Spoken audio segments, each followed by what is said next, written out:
Your favor waits within the future. Hey guys, we just want to say how much we miss you and how excited we are to get back to church and just congregate with everybody.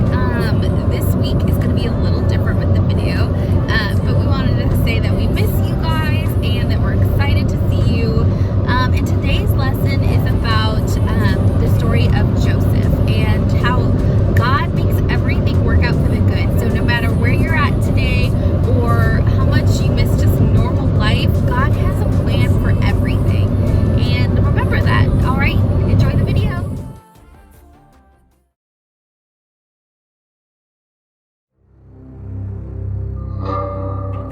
Jacob had a big family, 12 sons in all. Joseph was the next to last son of the family, and his father loved him most. Jacob even gave his son Joseph a special colorful coat, showing that he was his favorite son. Of course, his brothers were jealous of him. Who wouldn't be? Joseph had some strange dreams.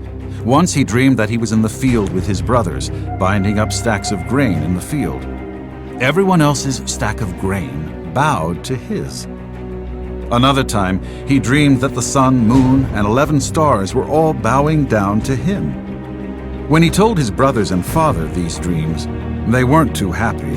His father rebuked him, and his brothers just got angrier. But his father kept the dreams in mind. One day, Jacob sent his son Joseph to go find the brothers who were taking care of the flocks. He wanted to hear how his sons and flocks were doing. Joseph's brothers saw him from a long way off. "Here comes the dreamer," they said to each other. "Now is our chance to finish him off. Let's kill him." The oldest brother, Reuben, did not want to kill Joseph, so he suggested they throw him in a dry well and leave him there. Reuben had planned to later come and rescue Joseph.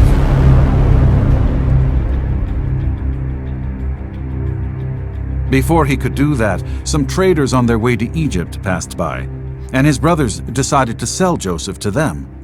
And so Joseph was tied up behind a camel and forced to march all the way to hot, dry, dusty Egypt. Egypt was hundreds of miles away. They spoke a different language. They served strange idols.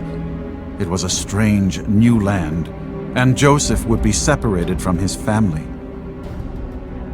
Joseph was sold as a slave to a man named Potiphar. Potiphar's wife was determined to get her way, and one day she grabbed Joseph and tried to force him to sin.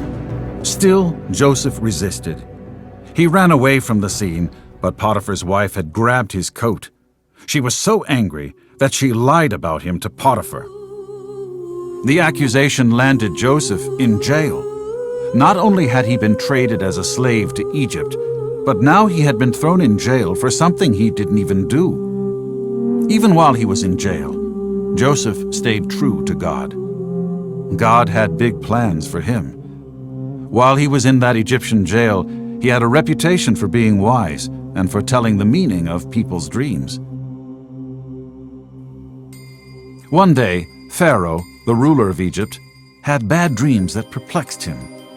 He could not understand what they meant and was dead set on trying to figure it out. He asked his advisors, but they could not help.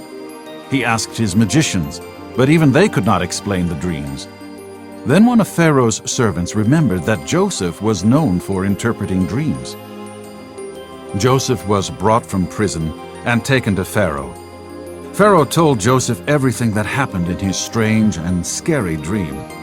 Joseph knew exactly what the dream meant, and he carefully explained the meaning to Pharaoh. Not only did Joseph tell Pharaoh what the dream meant, but he also told him what to do about it.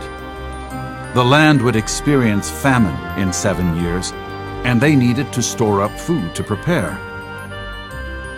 Pharaoh was impressed, and he honored Joseph. In fact, he made Joseph the second-in-command ruler over all of Egypt. Although he had been rejected by his family and left for dead, he had risen to power and greatness because God was with him. Later on, when Joseph was giving food to the people, his own brothers came to him for help. You can imagine how surprised they were to see their own little brother whom they had left for dead. He was now ruling one of the greatest countries in the world.